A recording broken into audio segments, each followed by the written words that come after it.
जैसा कि दोस्तों प्रीवियस पार्ट में हमने फोटोसिंथेसिस से जुड़े हुए फर्स्ट इंट्रोडक्शन के बारे में जाना था।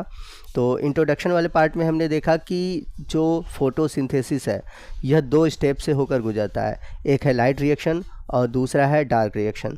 तो लाइट रिएक्शन क्या होता है, डार्क रिएक्शन क्या होता है, इसके बारे में मैंने प्रीवियस वीडियो में आपको बताया हुआ है। तो अगर आपने वो वीडियो नहीं देखा है तो उस वीडियो का लिंक मैंने आज के इस वीडियो के नीचे डिस्क्रिप्शन बॉक्स में और ऊपर आई बटन में दे रखा है। उस लिंक पर क्लिक करके आप वो वीडियो देख सकते हैं।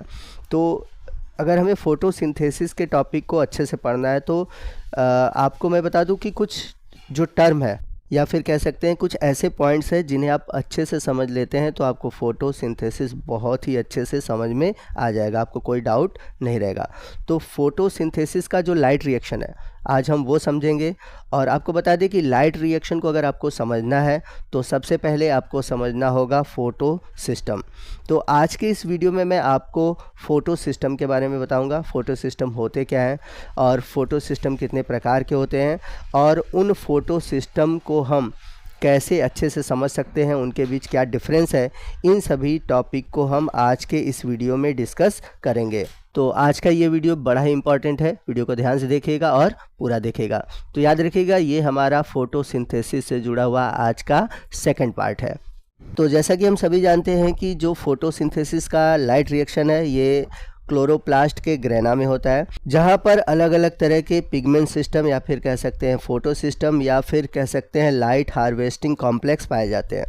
तो फोटो सिस्टम में होता क्या है कि एक रिएक्शन सेंटर होता है और उसी के साथ साथ कुछ एसेसरी पिगमेंट होते हैं। तो इस तरह से जो फोटो सिस्टम है या फिर जो लाइट हार्वेस्टिंग कॉम्प्लेक्स है ये पिगमेंट और प्रोटीन कॉम्प्लेक्स का एक स्ट्रक्चर है। तो यहाँ पर फोटो सिस्टम को आप अगर अच्छे से समझ लेते हैं, मतलब 2-4 मिनट के जो यहाँ पर लेक्चर है अगर आप इसको अच्छे से समझ लेते हैं तो लाइट रिएक्शन आप आसानी से समझ पाएंगे। तो पेशेंस रखिए, अच्छे से समझिए। तो देखिए फोटो सिस्टम में दो चीज़ें, एक है कोर कॉम्प्लेक्स और दूसरा है एंटीना कॉम्प्लेक्स। तो कोर किसे कहते हैं, तो किसी भी चीज़ का जो मेन पार्ट होता है उसे हम बोलते हैं कोर। तो कोर कॉम्प्लेक्स में होता क्या है, सबसे मेन होता है रिएक्शन सेंटर यानी कि क्लोरोफिल ए और उसी के साथ साथ कुछ और भी एसेसरी पिगमेंट होते हैं यानी कि 40 to 60 और भी क्लोरोफिल मॉलिक्यूल होते हैं। तो जो रिएक्शन सेंटर होता है उस रिएक्शन सेंटर के चारों ओर और भी ढेर सारे क्लोरोफिल पाए जाते हैं। और कोर कॉम्प्लेक्स के चारों ओर होता है एंटीना कॉम्प्लेक्स और इस एंटीना कॉम्प्लेक्स में पाए जाते हैं एसेसरी पिगमेंट। तो इस एसेसरी पिगमेंट में बहुत सारे क्लोरोफिल और कैरोटिनॉइड्स होते हैं। तो जितने भी एंटीना कॉम्प्लेक्स है और जो बाकी सब क्लोरोफिल मॉलिक्यूल हैं ये सभी लाइट को एब्जॉर्ब करते हैं और कहाँ भेजते हैं, रिएक्शन सेंटर के पास। तो मेन लाइट रिएक्शन कौन करता है, वो कहता है कोर कॉम्प्लेक्स। बाकी एंटीना कॉम्प्लेक्स क्या कहता है, जितने भी लाइट एब्जॉर्ब होते हैं उसको ट्रांसफ़र कर देता है कोर कॉम्प्लेक्स के पास। आपको बता दें कि एक लाइट हार्वेस्टिंग कॉम्प्लेक्स में लगभग 250 से 400 पिगमेंट्स होते हैं। तो यहाँ पर आपके दिमाग में बात चली होगी कि जब क्लोरोफिल ए है तो बाकी एसेसरी क्लोरोफिल की ज़रूरत क्यों पड़ती है। तो आपको बता दें कि जो क्लोरोफिल ए है वो जिस वेवलेंथ की लाइट को एब्जॉर्ब कर पाता है वो बहुत सारे वेवलेंथ की लाइट को एब्जॉर्ब नहीं कर पाता। तो जो एसेसरी पिगमेंट है ये क्या कहते हैं कि डिफरेंट वेवलेंथ की लाइट को भी एब्जॉर्ब कर पाते हैं जो कि क्लोरोफिल ए नहीं कर पाता। तो इस तरह से जो फोटो सिस्टम है डिफरेंट टाइप के लाइट वेवलेंथ में काम कर पाता है। अब बात करते हैं फोटो सिस्टम कितने टाइप की होती है। तो फोटो सिस्टम 2 टाइप की होती है, फोटो सिस्टम 1 और फोटो सिस्टम 2, जिसे हम PS1 और PS2 के नाम से जानते हैं। तो यहाँ पर अगर आप इन दोनों के बारे में जान लेते हो तो आपको साइक्लिक और नॉन साइक्लिक फोटोफॉस्फोराइलेशन अच्छे से समझ में आ जाएगा। तो इन दोनों में जो मेन डिफरेंस है वो होता है रिएक्शन सेंटर का। तो PS1 में जो रिएक्शन सेंटर पाया जाता है वो पाया जाता है P700 यानी कि ये क्या करता है 700 नैनोमीटर के लाइट को एब्जॉर्ब करता है। जबकि PS2 के अंतर्गत जो रिएक्शन सेंटर है वो है P680 यानी कि ये 680 nm के लाइट को एब्जॉर्ब करता है। तो इस तरह से PS1 का जो एब्जॉर्प्शन पिक है वो है 700 nm और PS2 का जो एब्जॉर्प्शन पिक है वो है 680 nm। यहाँ पर बात करते हैं प्राइमरी इलेक्ट्रॉन रिसेप्टर की। तो जब लाइट रिएक्शन चलता है तो लाइट रिएक्शन में जब फोटो सिस्टम से इलेक्ट्रॉन निकलता है तो यहाँ पर जो पहला प्राइमरी इलेक्ट्रॉन एक्सेप्टर होता है PS1 में वो होता है फेराडॉक्सिन, जिसे हम रिप्रेजेंट करते हैं FD से। वहीं PS सेकेंड की बात करते हैं, जब 680 nm से इलेक्ट्रॉन निकलता है तो उसको एक्सेप्ट करने वाला प्राइमरी इलेक्ट्रॉन एक्सेप्टर होता है प्लास्टोक्विनोन, जिसे हम PQ से रिप्रेजेंट करते हैं। अब बात करते हैं इनके लोकेशन की। तो जो PS फर्स्ट है ये पाया जाता है ग्रेनल में और स्ट्रोमल थैलाकॉइड में। तो ग्रेनल में क्या होता है, जो आपने देखा होगा क्लोरोप्लास्ट में सिक्के नुमा एक के ऊपर एक ढेर पाई जाती है, वहाँ पर आपको ये PS1 देखने को मिलते हैं। और स्ट्रोमल थैलाकॉइड क्या है, जब ग्रेनम एक दूसरे से जुड़े होते हैं उसको हम बोलते हैं स्ट्रोमल थैलाकॉइड। तो इन दोनों जगहों पर आपको PS1 देखने को मिलता है।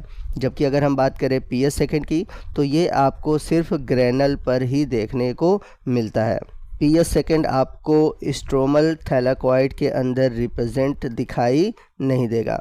यदि हम बात करें PS1 और PS सेकेंड के फंक्शन की, तो जो PS फर्स्ट है ये साइक्लिक और नॉन साइक्लिक दोनों ही फोटोफॉस्फोराइलेशन में भाग लेता है, जबकि जो PS सेकेंड है यह केवल नॉन साइक्लिक फोटोफॉस्फोराइलेशन में भाग लेता है। अब बात करते हैं इन दोनों के केमिकल नेचर की। तो जो PS फर्स्ट है ये एक रिड्यूसिंग नेचर का होता है, यानी कि ये क्या करता है कि NADP को रिड्यूस करता है।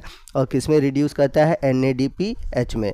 तो जो NADPH रिडक्शन में होता है क्या है कि जो NADP है वो हाइड्रोजन के साथ जुड़कर बनाता है NADPH। वही हम बात करें PS2 की तो ये ऑक्सीडाइजिंग एजेंट होता है, क्योंकि ये वाटर का ऑक्सीडेशन करता है। तो यहाँ पर मैं आपसे कुछ इंपॉर्टेंट चीज़ें क्लियर कर देता हूँ कि जब भी मैं PS सेकेंड की बात करूँगा तो वहाँ पर आप याद रखिएगा कि वाटर का ऑक्सीडेशन होता है। अब कुछ और क्वेश्चन बनते हैं, जैसे कि जब बात करें हम PS1 की, तो जो PS1 है ये आपको स्ट्रोमल थैलाकॉइड में देखने को मिलेगा, जबकि PS सेकेंड जो है यह स्ट्रोमल थैलाकॉइड में देखने को नहीं मिलता। वहीं जो दूसरा इंपॉर्टेंट क्वेश्चन बनता है कि जो साइक्लिक फोटोफॉस्फोराइलेशन है उसमें केवल आपको PS1 देखने को मिलेगा, PS सेकेंड देखने को नहीं मिलेगा। जबकि नॉन साइक्लिक फोटोफॉस्फोराइलेशन में आपको PS1 और PS सेकेंड दोनों ही देखने को मिलेंगे। तो याद रखिएगा कि साइक्लिक में केवल PS1 होता है, PS सेकेंड नहीं होता। तो PS1 और PS सेकेंड यानी कि फोटो सिस्टम फर्स्ट और फोटो सिस्टम सेकेंड में क्या डिफरेंस है वो यहाँ पर मैंने दे रखा है, आप इसको अपने नोट्स में लिख लीजिए।